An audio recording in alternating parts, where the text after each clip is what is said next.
Good morning, everybody. Orin J here with another War of the Visions video, and it's time for our Future Friday video for this week. It's coming in a day late on Saturday since I'm kind of just behind, but a ton of info packed into this one, including the next thing in terms of upgrades to the game. We had Master Ability 2s, we had EX jobs, we had Transcendence / Reincarnation, and now the next thing has been announced. So we're going to talk about that in the video, and we have a new pretty hype unit coming out in Melnia. Now with Melnia, we don't know everything about her yet.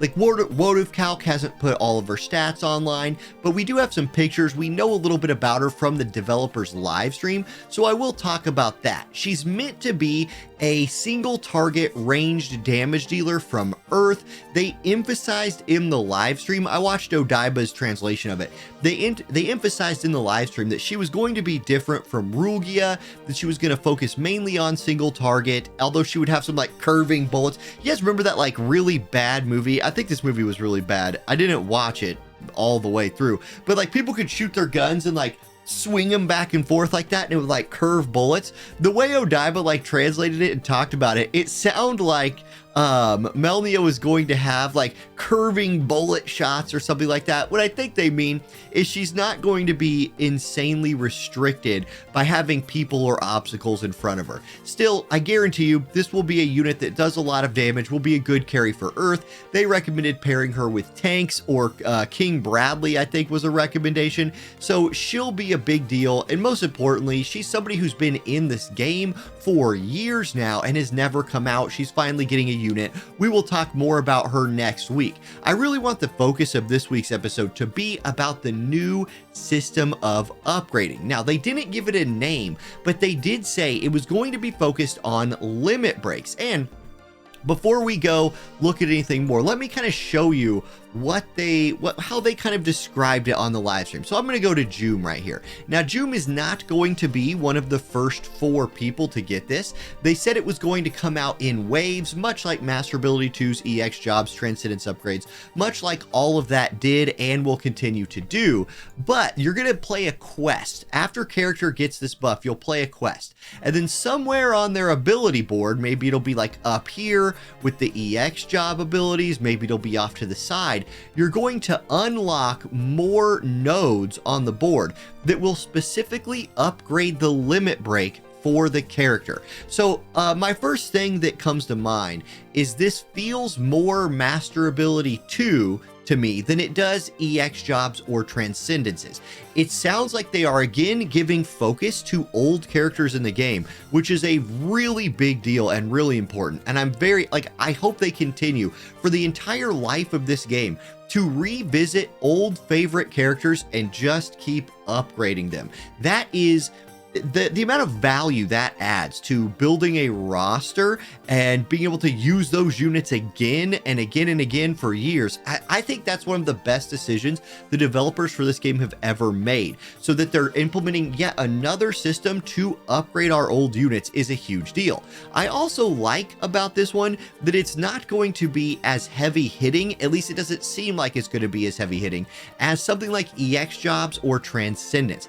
I think we need to space out the power spike of like 20 more levels, or the ability to reincarnate. Like, let's only have one of those a year, or one of those every year and a half, or something like that. We've had 2 major jumps in level. EX took us to 120, Transcendence took us to 140. We're at about 3 years into the game by the time that's happened, so okay, that's not too bad. Let's wait until year 4 before we start maybe adding like EX sub jobs or whatever the next thing they decide to do is. This is a way of upgrading old units, giving them more power, giving them some unique tools. We haven't really seen what any of it's going to be yet, while not hitting us in the Visior bank or costing too many rare resources, I think. So it's going to be a light upgrade, but it will still be something that breathes life into older units. Now, the first 4 units, they did announce the first 4 units they're going to be getting these. Mont, Stern, Medina, Elda, and Thancred was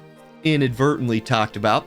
Now, for Mont, Stern, Medina, and King Elda, they're going to be getting, they're in the first wave. We're going to be getting their limit break upgrades It'll be early, or they said late July for JP. So for that means, for us, that means, well, July, August, September, October, November. So late November, early December, towards the end of this year, we'll get that first wave. Now, why did I even bring up Thancred? Because Thancred is one of the most talked about, we'll call them controversially talked about units in this game. We'll go look at our guy Thancred right here. And if you note, he's missing one very big ability that other UR units have. If we go to this right here, other units have this limit break thing right here, and Thancred does not have one. Now, there's all kinds of reasons for this. I personally think it has something to do with Yoshida-san and his way of, like, he doesn't, if you don't know, Yoshida is the Final Fantasy 14 guy, and he's also the Final Fantasy 16 guy, and he does not like gacha games. He hates gacha games, and he wants, so I just think because of that dynamic, because he's such a, like, important figure for Square Enix, I think they're staying away from 14, and I think currently they're staying away from Final Fantasy 16, although I wouldn't be surprised if eventually we got something.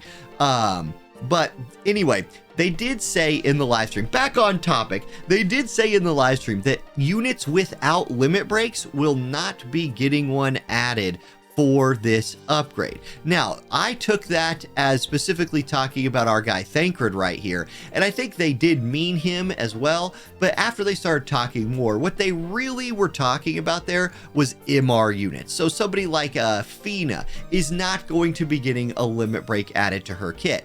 They were talking about how limit breaks are kind of one of the things that differentiates UR units from MR and lesser rarity units. Of course, with Prince Mont, he is a special case.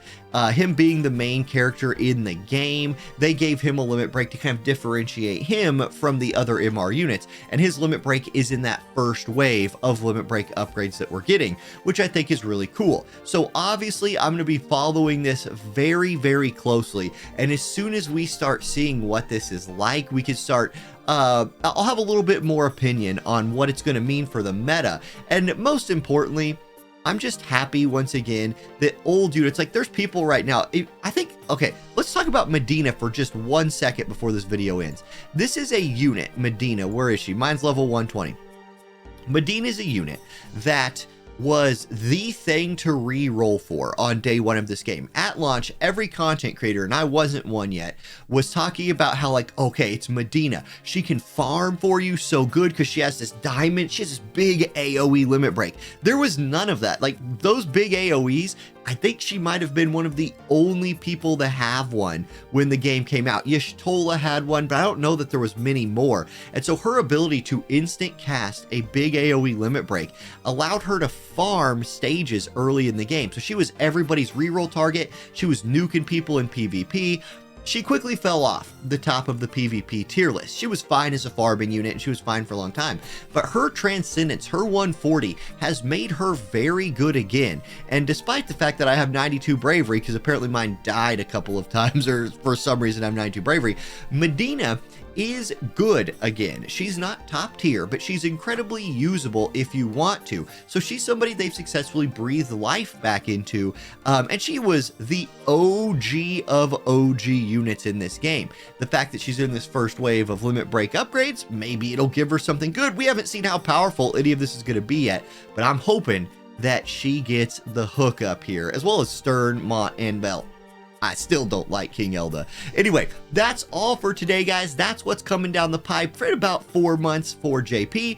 Next week, we'll talk more about Melnia, give a little more, see what's going on there, and I'll catch y'all next time. Peace.